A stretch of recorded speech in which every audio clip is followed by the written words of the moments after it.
Hello दोस्तों, तो बढ़ते हैं इस सीरीज के लास्ट एपिसोड की तरफ। एपिसोड के शुरुआत में हम चेनमिंग को देखते हैं जो काफी उदास बैठी हुई सोच रही थी कि उस लड़की की हिम्मत कैसे हुई मेरे शोएफांग को सेड्यूस करने की, उसे तो मैं अच्छा सबक सिखा दूंगी। तभी शोएफांग उसके पास आकर उसकी उदासी की वजह पूछता है कि कहीं तुम हमारे घर में बोर तो नहीं हो गई हो। बातों ही बातों में उसे कहता है कि मुझे मिलिट्री के सैलरीज के लिए पैसों की कमी पड़ रही है। मैंने तुम्हारे डैड से भी बात की लेकिन शायद वो कुछ खास मदद नहीं कर सकते, इसलिए मैं अपना बिजनेस स्टार्ट करना चाहता हूँ। बिकॉज मैं ये नहीं चाहता कि लोग मेरे बारे में ये सोचे कि मैं किसी लड़की पर डिपेंड करता हूँ। इसीलिए ही मैं तुम्हें इतने दिनों से इग्नोर भी कर रहा था और ज्यादा टाइम भी तुम्हारे साथ स्पेंड नहीं कर पा रहा। ये सुनकर चेनमिंग कहने लगी कि इसमें मैं तुम्हारी हेल्प कर सकती हूँ। मैं ऐसे लोगों को जानती हूँ जो मेरे डैड के साथ बिजनेस कर रहे हैं। मैं तुम्हें उन लोगों के नाम बता देती हूँ, तो फिर तुम खुद ही जाकर उनसे मिल लेना। यकीनन वो तुम्हारी भी मदद करेंगे जब तुम बता दो कि तुम्हें मेरे डैड ने भेजा है। शोएफांग का तो मकसद ही यही था। इन लोगों के नाम उगलवाने के बाद वो इसे अपना ख्याल रखने के लिए कहकर वहाँ से चला जाता है। और इधर चेनमिंग सोच रही थी कि शायद शोएफांग भी मुझसे प्यार करता है। नेक्स्ट सीन में शोएफांग ने ये सारी बात जिलिन को बता दी थी, तो वो कह रही थी कि अच्छा, तो चेयरमैन डेंग भी इसमें मिले हुए हैं और उन्हीं से ही हमें सबूत मिल पाएंगे। शोएफांग बोला कि उसे डील करना इतना आसान नहीं क्योंकि वो इतना बड़ा आदमी है। जिलिन कहने लगी कि मैंने सुना था कि लड़कियां उसकी कमजोरी है, तो क्यों ना ये काम करने के लिए मैं जाऊं। शोएफांग ने तो फौरन से मना कर दिया कि नहीं, कुछ भी हो जाए मैं तुम्हारी जान खतरे में नहीं डाल सकता। तुम्हें पता भी है वो कितना खतरनाक है। मगर जिलिन कहने लगी कि हमने वादा किया था इस जंग को हम मिलकर लड़ेंगे। प्लीज तुम मुझे जाने दो। आई प्रॉमिस कि मैं अपने आप को प्रोटेक्ट करूंगी। काफी मनाने के बाद शोएफांग भी मान जाता है। हालांकि वो इस हक में बिल्कुल भी नहीं था कि जिलिन वहाँ पर अकेली जाए। नेक्स्ट सीन में जिलिन वहाँ पर पहुँच गई थी। उसने एक रिकॉर्डर को भी ऑन कर लिया था ताकि वो चेयरमैन डेंग की सारी वॉइस को रिकॉर्ड कर सके। मिस्टर डेंग के सामने वो ऐसा दिखा रही थी जैसे मैं बहुत ही अमीर फैमिली से हूँ और मुझे चीफ कमांडर ने भेजा है आपके साथ बिजनेस करने के लिए। वो बोले कि चीफ कमांडर की तुम काफी क्लोज रिलेटिव लगती हो, तो क्यों ना तुम्हें भी हम अपने अफीम वाले बिजनेस में शामिल कर ले, क्योंकि वो ही सबसे ज्यादा कमाने वाला बिजनेस है। बातों ही बातों में जिलिन ने उसे सारी बातें उगलवा ली कि इस बिजनेस में कौन कौन शामिल है और ये कब से चल रहा है। दूसरी तरफ शोएफांग भी एक सेपरेट रूम में इस रिकॉर्डिंग को सुन रहा था कि इधर चेयरमैन डेंग अब अपनी असलियत पर उतर आए थे। वो जिलिन से कहने लगे कि अगर मैं तुम्हारी मदद कर रहा हूँ तो इसके बदले तुम्हें भी तो कुछ देना चाहिए ना। जिलिन ने भी समझदारी के साथ खुद को बचाने की काफी ज्यादा कोशिश की, लेकिन आखिरकार जब ये मामला हाथ से निकल चुका था तो जिलिन उसे थप्पड़ मार देती है खुद से दूर करने के लिए, जिसके बाद चेयरमैन डेंग उसके साथ जबरदस्ती करने लगा। इधर शोएफांग ने भी ये सारी आवाजें सुन ली थी और वो फौरन से भागता हुआ उस रूम में पहुंच आया। जिलिन को बचाते हुए चेयरमैन डेंग को बुरी तरह से मारना शुरू कर दिया कि तभी जिलिन आगे आकर उसे काम डाउन करती है कि प्लीज रुक जाओ, इसे जान से मत मारो। शोएफांग का गुस्सा तो खत्म ही नहीं हो रहा था। जिलिन भी काफी ज्यादा सैड हो चुकी थी अपनी फैमिली की मौत के बारे में सुनने के बाद। वो जाकर उस रिकॉर्डिंग रील को ले आती है क्योंकि ये अब उसके पास सबूत आ चुका था। शोएफांग उसकी हालत देखकर पूछने लगा कि तुम ठीक तो हो ना। इस पर जिलिन ने उसे हक कर दिया क्योंकि वो बिल्कुल भी अच्छा फील नहीं कर रही थी। चेयरमैन डेंग ने उसे बताया था कि हमने तो बहुत कोशिश की थी मिस्टर जी को अपने साथ इस बिजनेस में शामिल करने की, पर जब वो नहीं माना तो आखिरकार उसकी पूरी फैमिली समेत हमें उसको मारना ही पड़ा। ये जिलिन के लिए काफी ज्यादा दुख की बात होती है। नेक्स्ट सीन में घर आने के बाद शोएफांग जिलिन को रिलैक्स कर रहा था कि जल्दी ही सब कुछ ठीक हो जाएगा। अब तुम मुझे ये बताओ कि इस सब के बाद तुम क्या करना चाहती हो। तो वो बोली कि मैं अपनी स्टडी को दोबारा से कंटिन्यू करना चाहती हूँ। शोएफांग उसे हक करते हुए बोला कि मैं भी तुम्हारे साथ जाऊंगा क्योंकि मैं भी उन हसीन लम्हों को एक दफा दोबारा से फील करना चाहता हूँ। तब तक उसे ढूंढते हुए चेनमिंग यहाँ पर आ रही थी और उसकी आवाज सुनकर इन दोनों को ही अब चुपना पड़ेगा। जब वो रूम में पहुंची तो उसने देखा कि यहाँ पर तो कोई भी नहीं। हालांकि मैंने तो अभी अभी कुछ आवाजें सुनी थी, ऐसा कैसे हो सकता है। अचानक से शोएफांग कहाँ चला गया। शोएफांग जिलिन को लेकर कबर्ड में छुपा हुआ होता है और फॉर्चुनेटली चेनमिंग ने उन दोनों को वहाँ पर नहीं देखा। नेक्स्ट सीन में चीफ कमांडर के पास खबर आई कि जिहाया आपसे मिलना चाहता है, तो वो गुस्सा हो गए कि जिहाया अभी तक यहाँ से गया नहीं, वो क्यों मेरे पास आया है। तो उसे बताया गया कि वो आपसे कुछ जरूरी बात करना चाहता है। उधर चेनमिंग शोएफांग से पूछ रही थी कि मिस्टर डेंग के साथ आपकी मुलाकात कैसी रही। अगर अभी भी किसी हेल्प की जरूरत है तो फिर मैं डैड से कह देती हूँ। वो बोला कि नहीं नहीं, सब कुछ बिल्कुल ठीक चल रहा है। तुम्हारा ये एहसान मैं कभी भी नहीं भूलूंगा। कि दूसरी तरफ से जिहाई भी पहुंच आया कुछ आर्मी को अपने साथ लेकर। जैसे वो यहाँ पर बदमाशी दिखा रहा था, चेनमिंग उससे लड़ने लगी कि तुम करना क्या चाहते हो, मैं तुम्हारे बारे में डैड को बता दूंगी। तो वो बोला कि मुझे यहाँ चीफ कमांडर ने ही भेजा है, वो चाहते हैं कि मैं तुम्हें सेफली यहाँ से घर ले जाऊँ। फिर उसे जबरदस्ती यहाँ से ले गया। जिहाई ने अपनी आर्मी को ऑर्डर दिया जिलिन को ढूंढने के लिए। वो शोएफांग से भी कहने लगा कि काफी होशियार निकले तुम, लेकिन चीफ कमांडर तुम्हें और जिलिन को बुला रहे रहे हैं। वो बहुत नॉर्मल वे में कहने लगा कि ठीक है, मैं तुम्हारे साथ चलने के लिए तैयार हूँ। जबकि दूसरी तरफ जिलिन तो पूरे घर में भी नहीं मिली। अब वो गई कहाँ, ये जानने के लिए हमें फ्लैशबैक का सीन दिखाया जाता है, जहाँ नियोन ने आकर शोएफांग को बताया था कि जिहाई अभी भी जिंदा है, उसे हॉस्पिटल में देखा गया। लेकिन इससे पहले कि हम उसे अप्रोच कर पाते, वो वहाँ से निकल गया और शोएफांग समझ चुका था कि वो कहाँ पर गया होगा। इसलिए उसने जिलिन से कहा था कि मेरा एक दोस्त रिपोर्टर है, तुम इस सबूत को कैपिटल सिटी में ले जाकर उसे दे दो, वो सबूत के जरिए से तुम्हारी हेल्प करेगा इन लोगों का चेहरा सबके सामने लाने के लिए। जिलिन तो इसके बगैर नहीं जाना चाहती, पर उसने इसे अच्छे से समझा दिया कि मैं तुम्हारे साथ जरूर चलता अगर मुझे मिलिट्री की ड्यूटीज को ना संभालना पड़ता तो। उसे राजी कर लेने के बाद बहुत ही प्यार से सबूत के साथ वहाँ से भेज देता है, क्योंकि वो जानता था कि आगे क्या होने वाला है। प्रेजेंट में जिहाई उस पर पिस्टल थामते हुए पूछने लगा कि बताओ तुमने उसे कहाँ पर छुपा कर रखा है। तो वो बोला कि अगर तुम मुझे मार भी डालो ना, तब भी तुम्हें जिलिन के बारे में पता नहीं चलेगा। नेक्स्ट सीन में उसे काफी ज्यादा मार पड़ गई थी, लेकिन अभी भी उसने जिलिन के बारे में कुछ नहीं बताया। चीफ कमांडर कह रहे थे कि मैं तो तुमसे अपनी बेटी की शादी करवाना चाहता था, तुम्हें बहुत सारी पावर देना चाहता था, लेकिन तुमने मेरे पीठ पीछे मेरे दुश्मनों के साथ हाथ मिला लिया। शोएफांग बोला कि तुम जो भी कर रहे हो वो गलत है, भूल जाओ कि इसमें मैं कभी तुम्हारा साथ दूंगा, बल्कि तुम्हारा असल चेहरा सबके सामने ला कर रहूंगा। चीफ कमांडर सुनकर काफी ज्यादा गुस्सा हो गए कि तुम मुझे चैलेंज कर रहे हो, चाहे तुम मुझे ना भी बताओ कि वो लड़की कहाँ पर है, फिर भी मैं उसे ढूंढ निकालूंगा। जो कहने के बाद वहाँ से चले गए। जिहाई तो हमेशा शोएफांग से अपना बदला लेना चाहता था। हंसते हुए कहने लगा कि कैसा लग रहा है तुम्हें अपना सब कुछ खोकर। तो ये बोला कि एटलीस्ट ये सब कुछ मेरा था तो सही, तुम्हारे पास तो कभी हो भी नहीं सका। जिहाई बोला कि जल्दी ही ये सब कुछ मेरे पास होगा। जो कहने के बाद वो भी वहाँ से चला जाता है। नेक्स्ट सीन में जिहाई फिया के पास आता है। वो तो इसे अपने सामने जिंदा देखकर गुस्से से उबलने लगी कि तुम अभी भी जिंदा हो और मेरे सामने खड़े हो। वो बोला कि तुम मुझे मारना चाहती थी, कितनी हर्टलेस इंसान होना तुम, लेकिन खैर फिर भी मुझे तुम पर रहम आ रहा है। फिया बोली कि पहले मुझे तुमने हर्ट किया था, और हाँ, रहम तो तुम्हें मुझ पर आना चाहिए, क्योंकि तुमने मेरे साथ इतना कुछ बुरा किया और मेरे दिल में अभी भी सिर्फ तुम ही बसते हो। जो सुनकर जिहाई भी इमोशनल हो चुका था, वो उसके पास जाकर उसकी हथकड़ियां खोल देता है। कहने लगा कि चीफ कमांडर ने शोएफांग को अरेस्ट कर लिया है, अब तुम यहाँ से जा सकती हो। बट उसके पास तो जाने के लिए कोई जगह भी नहीं थी। वो कहती है कि जिहाई, तुम्हारे अलावा मैं किसके पास जाऊंगी, मेरा तो इस दुनिया में कोई भी नहीं रहा, क्या तुम जाने से पहले एक आखिरी बार मुझे हक कर सकते हो। वैसे तो जिहाई का भी इस दुनिया में कोई नहीं था, और वो जानता था कि फिया हमेशा मेरे साथ लॉयल रही। वो उसके पास जाने लगा कि फिया ने उसे एक जोरों का थप्पड़ मार दिया। ये तो उसने सिर्फ अपना गुस्सा उतारने के लिए मारा था। फिर उसे किस करने लगती है, क्योंकि वो अभी भी जिहाई से प्यार करती है। जिहाई ने भी उसे हक कर दिया, लेकिन इसी दौरान उसने जिहाई के पास से पिस्टल निकाल ली। शायद ही वो उसे इमोशनल करके बेवकूफ बनाना चाह रही थी। जिहाई उसे रोकने के लिए कहता है कि प्लीज काम डाउन हो जाओ, इसे नीचे रखो, ये काफी खतरनाक है। फिया बोली कि मेरे पास खोने को बचा ही क्या है, मैं तो वैसे भी मर जाऊंगी, तो क्यों ना तुम्हें भी अपने साथ लेकर मरूं। लेकिन फिर उसे पास्ट की बातें याद आती है कि किस तरह जिहाई ने हमेशा मुझे प्रोटेक्ट किया, मेरी जान बचाई जब मेरा साथ देने वाला कोई नहीं था। फिर वो खुद पर पिस्टल ताम देती है, ये कहकर के मैं तुम्हारा इंतजार करूंगी, और साथ ही उसने अपने आप को गोली मार दी। जिहाई तो अब काफी ज्यादा पछता रहा था कि इस पूरी दुनिया में सिर्फ फिया ही थी जो मेरे साथ लॉयल रही, और वो भी मेरे हाथों मारी गई। उसने जो कुछ भी किया उसके लिए वो रोते हुए खुद को बहुत ज्यादा कोस रहा था, लेकिन अब हो भी क्या सकता है, फिया की जान तो जा चुकी। नेक्स्ट सीन में जिलिन को दिखाया गया, जो कैपिटल सिटी पहुंच चुकी थी। वो आर्मी से बचते बचते उस रिपोर्टर तक भी आखिरकार पहुंच जाती है। दिखने से ही वो काफी ज्यादा डरा हुआ लग रहा था। जिलिन से कहने लगा कि सबूत कहाँ है, मुझे जल्दी से दे दो। जिलिन देने से पहले पूछने लगी कि आपने कुछ प्लान बनाया है, कैसे करेंगे ये सब कुछ। इस पर उसके पास कुछ खास जवाब नहीं था। बताया कि मैं बाद में सोचूंगा। तो जिलिन बोली कि ठीक है, फिर मैं भी बाद में ही सबूत दूंगी। जो कहकर वो जाने ही वाली थी कि आर्मी ने उसे घेर लिया, साथ ही जिहाई भी वहाँ पर पहुँच आया।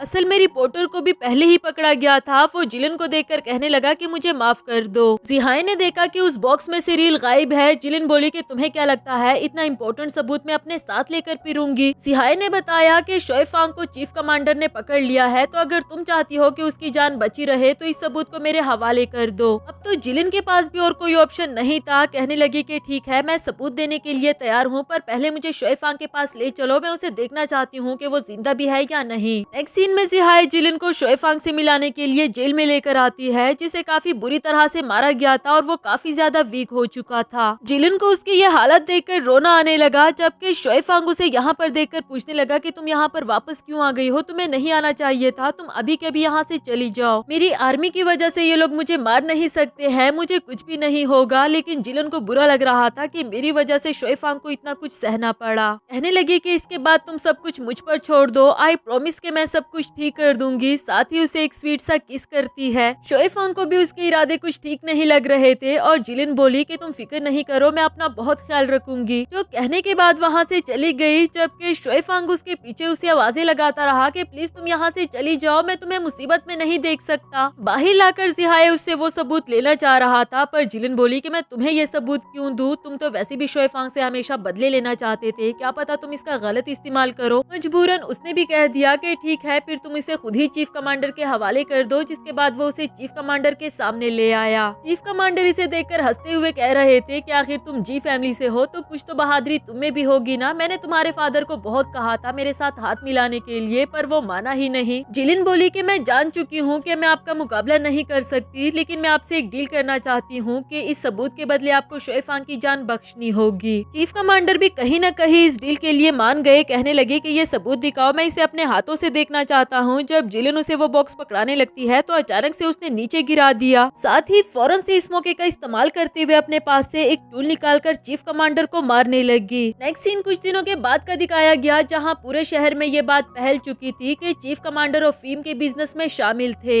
आफ्टर दैट शोएफांग और जिलिन को दिखाया गया, जिनकी लाइफ में अब फाइनली हैप्पी मोमेंट्स आ चुके थे। जिलिन उसे पूछ रही थी कि पहले तुम मुझे ये तो बताओ कि तुम उस टाइम जेल से बाहर कैसे आए। इस पर शोएफांग अपनी सीट से उठकर उसके पास आते हुए कहता है कि ठीक है, मैं तुम्हें इस बारे में भी बता देता हूँ, लेकिन इससे पहले मेरी एक शर्त है। अपने पास से रिंग निकालते हुए कहने लगा कि मुझसे शादी कर लो। जिलिन भी तो यही सुनना चाहती थी, वो भी फौरन से अपना हाथ आगे कर देती है कि ठीक है, मैं तुमसे शादी करने के लिए तैयार हूँ। रिंग पहनाने के साथ ही हमें फ्लैशबैक का सीन दिखाया जाता है, जहाँ नियोन शोएफांग के पास आकर कहता है कि मिस जिलन चीफ कमांडर से मिलने के लिए गई है, लेकिन आपके एडवांस प्लान के अकॉर्डिंग हमारी आर्मी ने उनके पैलेस को घेर लिया है। शोएफांग बोला कि जल्दी चलो, उसकी जान खतरे में है। दूसरी तरफ जब जिलन ने चीफ कमांडर पर अटैक करना चाहा था तो जिहाए ने उसका हाथ पकड़कर रोक लिया था और उसे साइड पर धक्का देकर गिरा देता है। एंड टाइम पर शोएफांग भी अपनी आर्मी के साथ पहुंच आया। इससे पहले कि जिहाए उसे गोली मारता, इधर नियोन ने पहले ही उसे गोली मारकर खत्म कर दिया। तो इस तरह चीफ कमांडर का खेल खत्म हो जाता है। प्रेजेंट में अब ये दोनों काफी ज्यादा खुश थे कि फाइनली सब कुछ ठीक हो गया है। जिलन ने उसे हक कर दिया। तभी उसने देखा कि पीछे से चेनमिंग गुस्से में पिस्टल लेकर आ रही है, तो वो शोएफांग को पीछे धक्का दे देती है और खुद ही उसकी गोली खाने के लिए तैयार हो गई। चेनमिन ने जिलिन को शूट कर दिया, इससे पहले कि वो शोएफांग को भी कुछ करती। एंड टाइम पर नियोन ने आकर उसे रोक लिया। शोएफांग भी फौरन से जिलिन को संभालने लगा। उसे कहता है कि तुम्हें कुछ नहीं होगा, तुमने कहा था ना कि जब सब कुछ ठीक हो जाएगा तो तुम मुझसे शादी करोगी, अब तुम ऐसे मुझे छोड़कर नहीं जा सकती। जबकि जिलिन ने उसे अपने पास से वो पॉकेट वॉच निकाल कर दिखाई, जिसमें इन दोनों की पिक्चर लगी हुई थी। साथ ही वो कहती है कि हम कभी भी एक दूसरे से दूर नहीं होंगे। असल में वो गोली इस पॉकेट वॉच को लगी थी, जिसकी वजह से जिलिन की जान बच गई, लेकिन वो काफी ज्यादा वीक फील कर रही थी। शोएफांग भी अब रिलैक्स हो गया था। वो इमोशनल होकर उसे हक कर देता है। दिल ही दिल में सोच रहा था कि थैंक गॉड तुम्हें कुछ भी नहीं हुआ। इसी के साथ हमारी इस सीरीज की भी हैप्पी एंडिंग हुई।